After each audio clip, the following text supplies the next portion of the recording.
खबर शामिल करेंगे हबीबाबाद से। हबीबाबाद तहसील पतोकी के नवाही गांव चक थड़ा का प्राइमरी स्कूल मुसलसल 2 सालों से स्कूल बंद।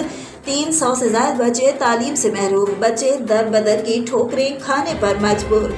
तफसीलात के मुताबिक हबीबाबाद तहसील पतोकी के नवाही गांव चक थड़ा का प्राइमरी स्कूल हुकूमत पंजाब की बेहिसी का मुंह बोलता सबूत है। मुसलसल 2 सालों से खबरों की जीनत बनने वाला स्कूल इमारत की खस्ताहाली के सबब 1 साल से ज्यादा अरसे से बंद पड़ा है।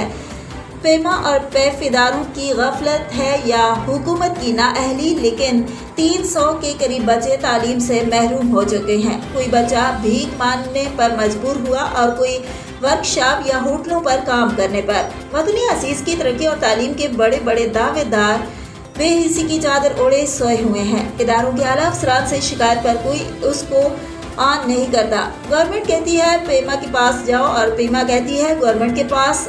इस आने जाने के खेल में नुकसान इस कौम का हो रहा है। कल ये बच्चे इंजीनियर या डॉक्टर बनने के बजाय चोर, डाकू या राहजन बनेंगे तो कसूरवार कौन होगा?